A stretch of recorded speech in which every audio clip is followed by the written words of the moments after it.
हनुमान जयंती के अवसर पर रामायण का हम लोग को पहला डिटेल ट्रेलर देखने को मिल गया है। और जैसा कि कहा गया था जब ये ट्रेलर की अनाउंसमेंट डेट आई थी कि 2 अप्रैल को आया जाएगा और इसका टाइटल ही होगा ट्रेलर का एक तरीके से रामा, यानी कि राम जी का नाम। तब यहाँ पर लोग को समझ जाना चाहिए था ये ट्रेलर किसके ऊपर डेडिकेटेड है। यानी कि जैसा कि प्रॉमिस किया गया कि यहाँ पे राम जी की फुल ग्लिम्स हम लोग को दिखाई जाएगी। ना सिर्फ वनवास वाला लुक, बल्कि वो लुक जब वो अयोध्या के राजा बने थे, उसके बाद उनकी पूरी जर्नी हल्की हल्के वे में हम लोग को देखने को मिली।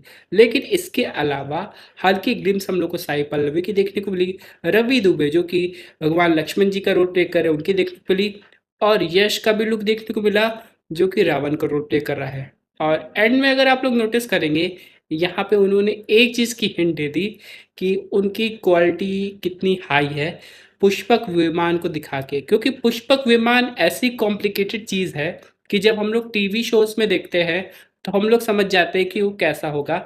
लेकिन जब आप इतने लार्ज स्केल की मूवी बना रहे हैं, उसके बाद पुष्पक विमान को ऐसा दिखाना है और उसे फिजिकली जस्टिफाई भी करना है कि एक्चुअली ये कैसे वर्क कर रहा है। क्योंकि जब आप लोग पुष्पक विमान पे फोकस करेंगे तो एक अजीब सी आवाज़ आ रही थी। तो उससे एक चीज़ क्लियर होती है कि हाँ, हर चीज़ पे वक्त लगा है, मेहनत लगी है। लेकिन अभी तो ये इसे कह सकते हैं हम लोग टिप ऑफ द आइसबर्ग, यानी कि अभी भी बहुत कुछ चीज़ें बाकी है और बहुत सारे मेन ट्रेलर हम लोग को देखने को मिलेंगे।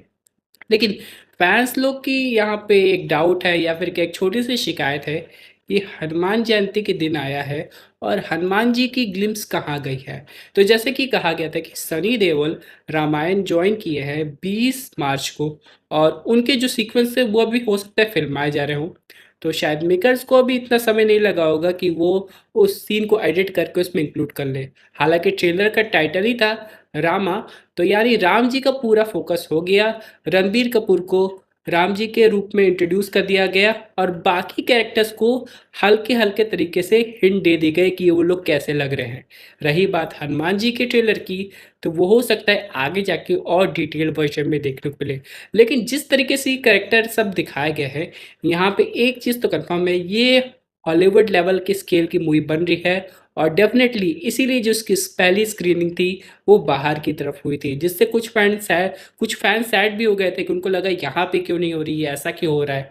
लेकिन अब जैसे धीमे धीमे चीज़ें अनफोल्ड हो रही है, हम लोग को ये सारी चीज़ें समझ में आ रही है कि आखिर ऐसा क्यों हो रहा था। ट्रेलर तो बहुत अच्छा है, लेकिन इसमें बहुत सारी डिटेल्स है जो हम लोग को देखने को मिली है, उसके बारे में हम लोग आगे ज़रूर बात करेंगे। फिलहाल आप लोग ज़रूर बताइएगा कि आपको ये ट्रेलर कैसा लगा।